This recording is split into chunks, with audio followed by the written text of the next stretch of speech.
Hello everyone! Today I will show you my current Royal Guard PvE build. We all know that it is the best tank class in Ragnarok M Classic. It have tons of supporting and self-sustained skills to help its teammates. But because of the master skills, Royal Guard might also become the best DPS class. I know this sounds like exaggeration, but keep watching and you will know why. Before we start, I want to share the sponsor of today's video. Are you struggling to make Zeny like me?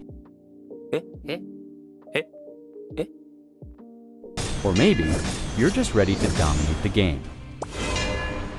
LD Shop got your back. You can achieve that on a cheaper price. Established by a big and trustworthy brand, LD is a name known across the gaming world for projects like LD Player Emulator and LD Cloud Phone. LD Shop brings the same power and reliability straight to your game top-ups. And the best part? You can top up for your favorite games like Ragnarok M Classic with a huge 15% discount. Plus, if you use my special link in the description, you'll unlock an extra 10% and 5% discount coupon just for being awesome. Topping up is super easy. No personal info needed. Just copy your in-game ID, paste it in, and boom! Within 5 minutes, your goods are in your inbox. That's it. Back to the topic. Let's begin on my equipment build. By the way, yes, I switched to Royal Guard, but don't get me wrong. Genetic is also a powerful class. It's just a little bit inconsistent for me. Anyway, for the offhand, I'm using the Shield of Naga. This is the most important equipment for this build. This offhand will boost the damage of Bloodcross, aka Overbrand. It will add so much damage multiplier on Overbrand if you upgrade its tier, and even if you increase its refine level. For the armor, I'm using Staunch Armor Star. This armor also have additional 10% damage for Overbrand, and it also gives a ton of physical and magic attack stat. I'm using Munich Star card here because our priority is to have at least 100% Ignore Def. For the garment, I'm using the Rift gear with Ignore Def stats. You can also use Ancient Cape here, but it's just the same if it's not plus 12 refinement level. For the card, I'm using Dullahan card here for additional 10% damage for Overbrand. For shoes, I'm also using Rift gear with physical and magic attack stats. This build is also benefiting on both physical and magic, so always use the gears that gives both if possible. For the card, I'm using Tesseract card for additional HP, but you can use other cards here like Ferris if you don't have Tesseract. For my accessories, I'm using Rift accessories that gives Ignore Defense. I will change this once I get enough Ignore Def stat.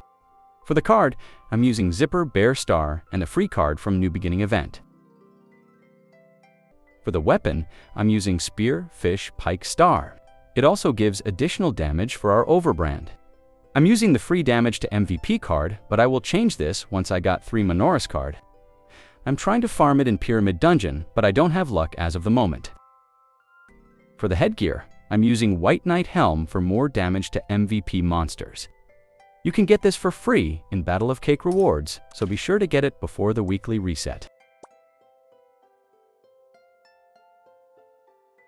For the face, I'm using this one from One Punch Man event for additional Ignore Defense stat. For the mouth, I'm using Bone in the mouth. For back, I'm using Devil Wings. And lastly, the tail. I'm using Hearthseeker Abbey for the auto attack damage. I will explain later why we need auto attack damage on this build. Next is the stat allocation. I put 99 on strength for more physical attack stat, and then 80 on intelligence for magic attack. I didn't max it because I have a lot of magic attack stat from Guild Prayer. And then I put 64 on agility to make it exactly 90, and then 28 on luck to make it 40. Maybe you're wondering why I put stat on agility and luck. Well, it's because of the master skill, which I will explain later. But if you want to make your Royal Guard a little bit more tankier, then put those stat on vitality. Next is the skills allocation. For Swordsman, I put 10 on Taunt, 10 on Endure, 5 on Bash, 5 on Magnum Break, and then 10 on Increased Regenerative Power. It's level 15 because of the Job Breakthrough skill points. For the Crusader skills, I put 10 on Spear Quicken, 20 on Spear Mastery, 5 on Cavalry Combat, 5 on Cavalry Mastery, 15 on Divine Protection, and 10 on Auto Guard. For the Paladin skills, I put 5 on Reflect Shield, 20 on Retribution, 5 on Bliss, and 10 on Faith. For the Royal Guard skills, I put 1 on Piety, 8 on Battle Chant, 10 on Inspiration, 15 on Spear Thrust, 10 on Overbrand, 3 on Earth Drive, 8 on Shield of Defense, and then 5 on Command of Charge.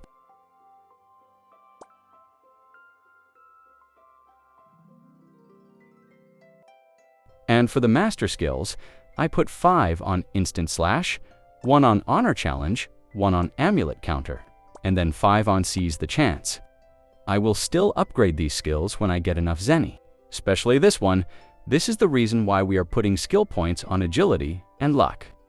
This will replace the Roller Guard auto attack to Instant Slash. That means it will benefit on auto attack damage. And the other passive will boost the damage of Instant Slash every 5 crit. 5% crit damage, and 10% attack speed. The boost is based on the skill level. It is level 5 right now, so it will boost Instant Slash damage by 0.5%. At max level, it will boost up to 1%. This means the skill will have so much damage multiplier on late game, it will benefit on physical and magic attack, crit damage, attack speed, and auto attack damage.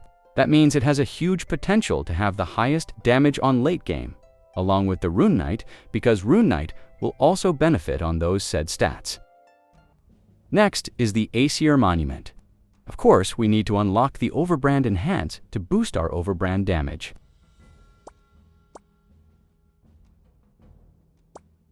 And then Dying Recovery for extra survivability.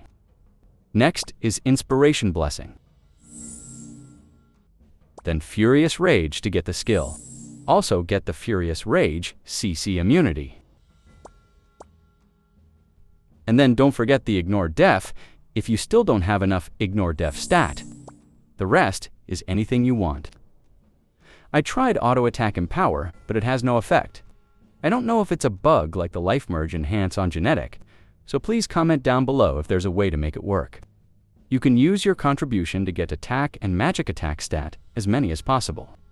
But if you're doing a PvP build, then go for Refine Attack and Defensive stats. This is PvE build, so I put all on attack and magic attack. Next is damage testing, of course. I already have Satisfied Feast, since I'm boss hunting, so I will only eat some meal buffs. I will eat Strength, Intelligence, Luck, and Agility meals for maximum buff.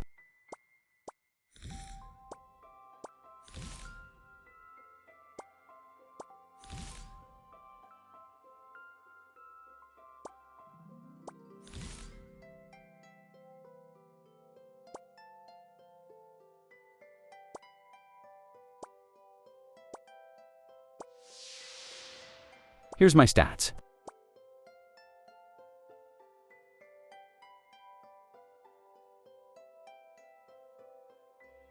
Right now, I have 97% Ignore Deaf, so it's still low.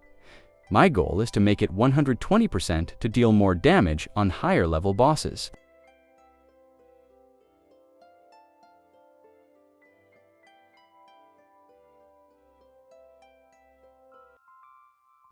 Let's change the dummy to Ponape Boss to see our Ignore Deaf effect.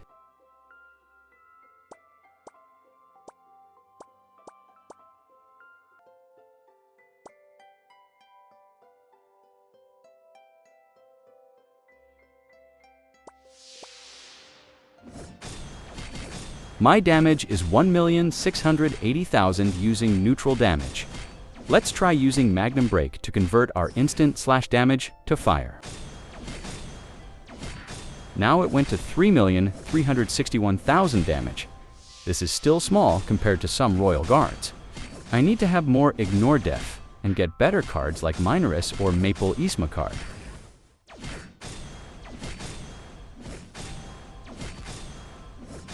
Anyway, that's it for this video.